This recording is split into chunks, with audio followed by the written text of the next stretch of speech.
March 9th, we got, here's my new patio model. Once the 500 gallon comes in, I'll be using this, I guess, as my patio model. Anyway, we're gonna do some beef short ribs, plate ribs, Dino ribs, whatever you wanna call them. Got them seasoning right now with the Suckle Busters, salt, pepper, garlic. Probably my favorite, real peppery. Once you gotta be careful or you're sneezing everywhere. Very peppery. Just started this thing up, so we're letting it come up to temperature. Gonna do it in the offset side, so we have the vertical closed down and the air inlet open on that. As you can see, I mean, I don't know, it's like 40 degrees here in Indianapolis. So nothing over there. Once we get going, things should even out on this. I'll probably adjust it. I'll kind of get the stack about like that once everything gets going. And then get a little more draw onto the left side there. But yeah, anyway, we got the beef ribs already seasoned up, already trimmed. We're just gonna kind of let them come up to temperature in the kitchen. So we'll come back once we throw them on here in about 20 minutes. All right, fire's up to temp. We're running about 270, 250 over here. Got to split the difference. On this unit, I like to split the difference because I still want some of that air coming across and then out. So yeah, Suckle Busters, a little bit of also their chicken rub, just like a little bit of the spice on it. So Suckle Busters, salt, pepper, garlic, and their chicken rub for a little spice. We're gonna shut this thing down. Open the stacks. I'll probably be running about like that on the stacks. Yeah, so come back up to temp. You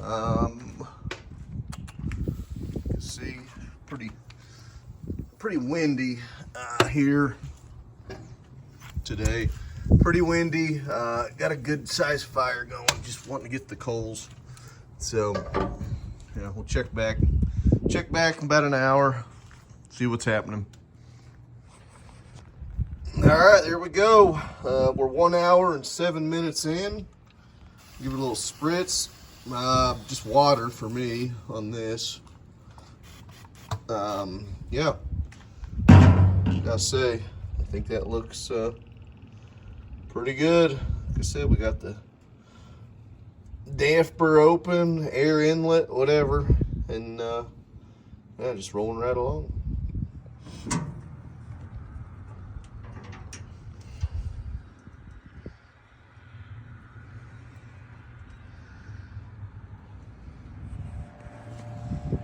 All right, 2 hours in, a little over 2 hours, giving her a spritz down.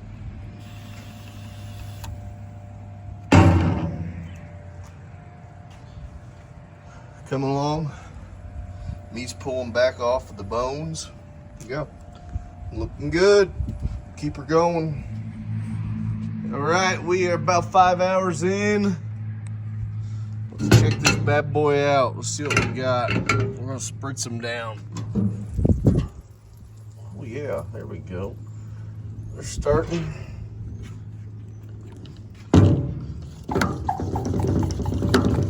Starting to pull back. Give them a little spritz. Heck yeah, can't beat that. All right, we'll come back here in a little bit.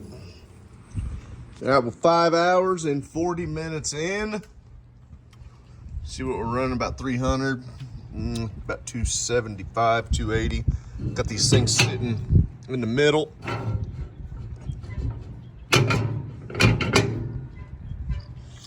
Let's see what we got. Looking good. Just taking them up to probe tender. one, not quite there. They're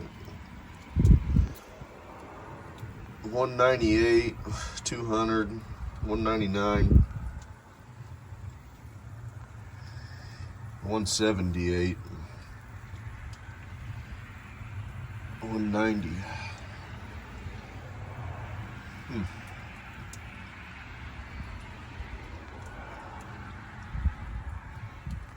There we go. 191. I was touching the bone. We're gonna spritz them down. I'd say these things have got about, I don't know, 30 minutes, if that, roughly. So, yeah, I think they're looking good. We're gonna let them rest in the toaster oven. Be mighty fine, as they say. All right, come back later here, show you what they look like after they've rested for a little bit.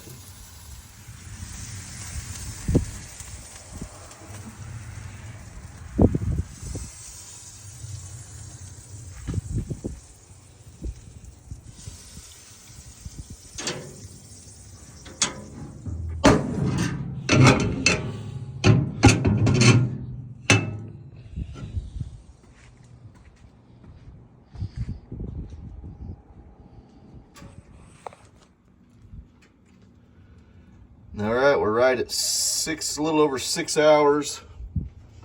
We're getting ready to pull them off. Real happy with the way they turned out. It's extremely windy. So, yeah. Anyways, you can see they've darkened up. Got a nice bark on them. The bark should become even blacker and darker with a good rest. So that's what we're gonna do. All right, here they are. I've been resting for about an hour and a half.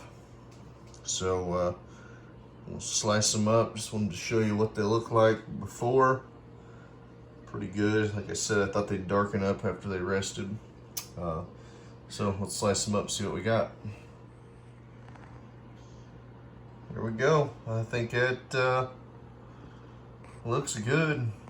So there you go. About 6 hours, a little over 6 hours, about an hour and a half rest. I think that's about all a guy could ask for.